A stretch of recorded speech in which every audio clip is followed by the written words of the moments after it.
Olá, boa tarde a você que está conosco. Estamos no ar para dar continuidade àquela nossa série de entrevistas especiais para trazer argumentos importantes para você, produtor, e estimular a sua participação na consulta pública que está acontecendo aí sobre o uso do glifosato. Essa consulta vai até a próxima segunda-feira, dia 8 de julho. No entanto, você tem tempo ainda de participar. E como você que acompanha Notícias Agrícolas já sabe, a gente tem procurado ouvir pesquisadores, a gente tem procurado ouvir representantes de entidades de classe, a gente tem procurado ouvir representantes da área médica. E hoje, mais um episódio aí com a área médica falando para a gente, a área médica e de pesquisa também. Dessa vez é o doutor Ângelo Zanaga Trapé. Ele é professor aposentado da Faculdade de Ciências Médicas da Unicamp, é médico toxicologista e realizou há 2 anos atrás uma pesquisa sobre o uso do glifosato. Doutor Ângelo, seja muito bem-vindo, muito obrigado pela sua participação conosco aqui no Notícias Agrícolas. Nos ajude a entender um pouquinho dessa pesquisa, a importância dela e como ela ocorreu, doutor Ângelo. Boa tarde, agradeço o convite, Alex. Essa pesquisa foi realizada com o apoio da ProSoja Mato Grosso, no município de Nova Mutum, em 2017, onde nós fizemos coleta de urina em 30 sojicultores, aplicadores de glifosato, previamente ao início da aplicação do glifosato. No último dia de aplicação do glifosato, fizemos uma nova coleta, e 3 dias após a aplicação, que terminou a aplicação do glifosato, nós fizemos uma nova coleta. Então, nós realizamos 90 amostras de urina. Na pré-exposição, nós não encontramos resíduo nenhum. Né? Na alta exposição, no último dia de aplicação, os níveis residuais de glifosato foram inferiores a níveis encontrados na comunidade europeia, principalmente na Alemanha, onde é realizado sistematicamente esse tipo de trabalho. E 3 dias depois do término da aplicação do glifosato, nós não encontramos mais nenhum tipo de resíduo na urina dos agricultores, o que mostra uma extrema segurança, né? Mostra que o produto não fica residual, ou seja, não pode trazer nenhum tipo de implicação sequencial de cronicidade pela exposição a essa substância. Doutor Ângelo, só para a gente entender, a metodologia usada, ela segue padrões internacionais, certo? Exato. A análise de glifosato na urina em leite materno é feita sistematicamente na Europa, principalmente na Alemanha. Existe um professor, um doutor, que é chefe da divisão de avaliação do risco do Ministério da Saúde da Alemanha, o professor Roland Solek, que ele realiza sistematicamente essas análises e não tem encontrado níveis de relevância, níveis residuais muito baixos, tanto no leite, às vezes não encontra nada no leite, como na urina. Tanto assim que o glifosato é amplamente utilizado lá, sem maiores restrições. De acordo com a Anvisa, a Vigilância Sanitária nossa aqui no Brasil, a ingestão diária aceitável seria aí de 0,042 microgramas por quilo, é isso, doutor? Microgramas. Micrograma seria quase um grão de areia, né? Coisa é você partir esse grão de areia em 100 pedaços, seria um centésimo de um grãozinho de areia, que é recomendado. Os níveis residuais de glifosato em alimento, em qualquer material biológico, são muito pequenos. Se existentes, são de níveis não relevantes para a saúde pública. Eu posso afirmar, na minha experiência de 42 anos de trabalho, pelo menos 40 anos na área de toxicologia, com glifosato e outras substâncias, que o glifosato é uma das moléculas mais seguras do ponto de vista de saúde pública, é o herbicida glifosato. Nós não temos registro, em mais de 30 anos de experiência no ambulatório de toxicologia da Unicamp, ao qual fui coordenador durante décadas, nenhum caso de intoxicação ou defeito relacionado ao uso do glifosato. Então, o que se propaga da questão dele ser um produto potencialmente cancerígeno não tem embasamento científico que o suporte. Uma justificativa para isso é o fato de não se encontrar resíduos ou a quantidade de resíduo encontrado muito pequena que não justificaria aí uma consequência como câncer, certo, doutor Ângelo? Exatamente, porque se você não tem 3 dias depois, eu estou falando de aplicador, estou falando do indivíduo que está lá aplicando o produto, nem estou falando do consumidor aqui que come algumas gramas de algum alimento, uma coisa muito, muito menor. Falando de aplicador lá no campo, os níveis encontrados foram baixíssimos na alta exposição e 3 dias depois que terminou a aplicação, não tinha zero, não tinha resíduo na urina dele, indicando que o glifosato não existia mais no organismo dessas pessoas. Então, se ele não existe, como é que ele pode promover uma doença crônica do nível de complexidade que o câncer, se ele não está presente no organismo da pessoa? É totalmente impossível, é muito mais uma visão ideológica, não científica, que está embasando esse tipo de afirmação. Então, eu acredito que o glifosato é um produto que, segundo os agricultores, a agricultura é muito importante para a produção agrícola brasileira, do ponto de vista de saúde ocupacional e pública, nós não temos impacto nenhum na minha experiência de vida. Agora, um dos argumentos é que a contaminação poderia se dar ao longo dos anos, a exposição do aplicador ao longo do tempo. Essa pesquisa consegue mensurar isso também, doutor Ângelo? Exatamente, eu volto a enfatizar. 3 dias depois da aplicação, ele faz a aplicação uma vez, né, por ano, um pouco mais. Se depois que ele parou de aplicar, primeiro, o nível encontrado residual na alta exposição era abaixo, eram níveis não impactantes, não importantes para a saúde humana. 3 dias depois, ele não tem mais nada no organismo, como é que esse produto, esse ingrediente ativo, glifosato, pode ser determinante de alguma doença se ele não está presente no organismo da pessoa? E mesmo alimentos são raríssimos, pouquíssimos níveis residuais que têm se encontrado. Se encontram, são abaixo do limite máximo de segurança, quer dizer, nós não temos problema nenhum do ponto de vista de saúde pública relacionado ao glifosato.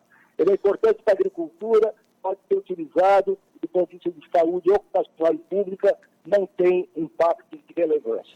Eu tenho um relato aqui, eu queria, inclusive, confirmar com o senhor se é dessa pesquisa efetivamente.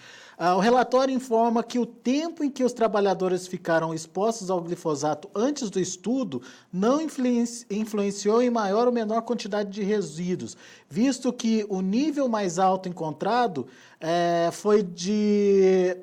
foi no candidato que ficou exposto há 1 ano e 9 meses, enquanto o outro candidato, que tinha uma exposição ao glifosato de 10 anos, não obteve nenhum nível de resíduo quantificável. É isso mesmo?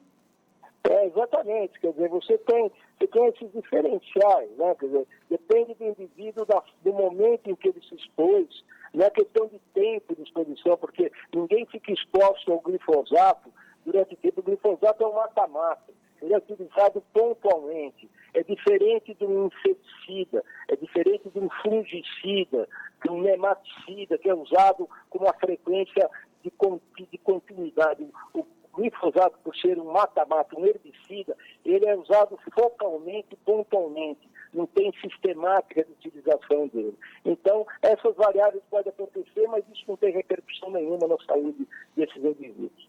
Muito bem. E a situação observada foi de um aplicador com os equipamentos de proteção individual corretos, certo, doutor Ângelo?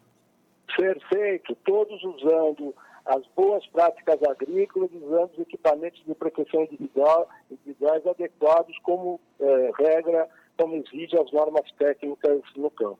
Eu pergunto isso porque a gente fez uma entrevista recente também com o pessoal da Sociedade Brasileira de Toxicologia, que dizia exatamente dessa situação. Se o aplicador usa corretamente o EPI, o equipamento de proteção individual, ele não fica exposto ao produto. Os casos de intoxicação que são relatados é daquele aplicador relapso ou que não teve algum cuidado e que por esse motivo teve algum tipo de alergia ou reação, enfim, pelo contato que teve com o produto. Daí sim faz sentido, mas quando você usa o produto dentro das normas, não tem problema então. Exatamente, né? Tem que se entender o seguinte, Alex, para que o produto seja absorvido pelo organismo do ser humano, ele tem vias de absorção. A principal via de absorção, 95% da absorção de um produto pulverizado é pela pele. Se ele está usando macacão, luva, máscara, touca árabe, bota, tudo, né? Ele está impermeabilizando a principal via de absorção. Se ele usa uma máscara, ele está impermeabilizando a segunda via de absorção, que é a via de mucosas. A terceira via, que seria a via respiratória, nessas pulverizações não tem importância nenhuma, mas é a terceira via de absorção. Ou seja, se ele impermeabiliza o seu corpo com equipamento de proteção individual, como exige a norma técnica, o produto não vai ser absorvido, ele não vai ter efeito nenhum. Agora, se ele trabalhar de calção, sandália havaiana, fumando e cantando tico-tico no fubá, aí ele vai poder ter alguma coisa, algum problema mais sério, mas não é isso que exige a norma técnica.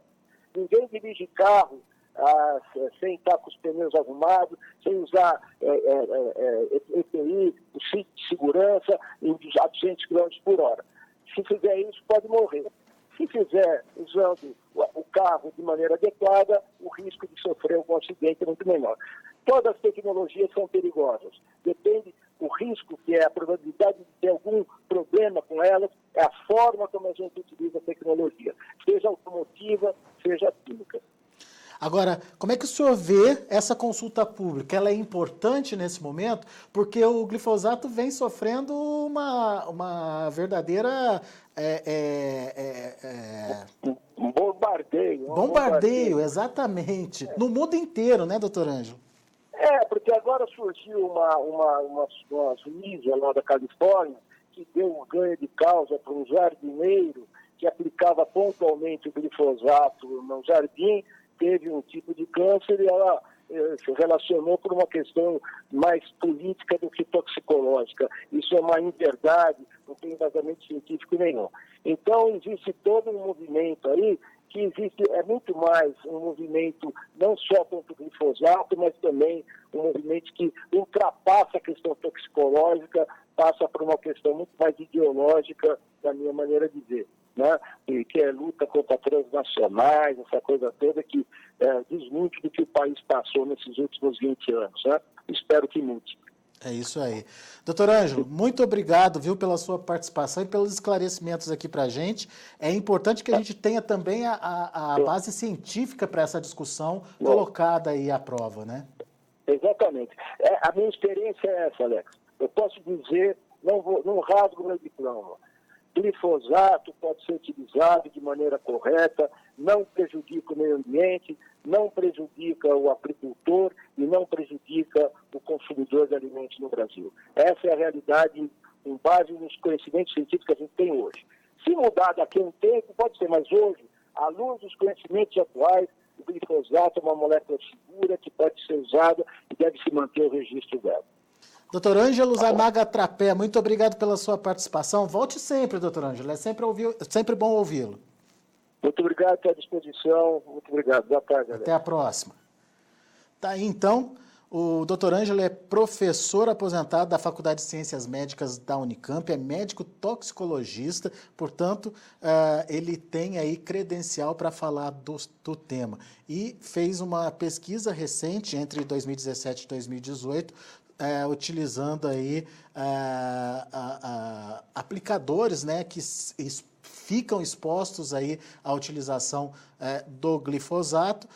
A pesquisa em cima desses aplicadores mostraram justamente que não existe risco, portanto, de contaminação, desde que, obviamente, se considere uma proteção, né?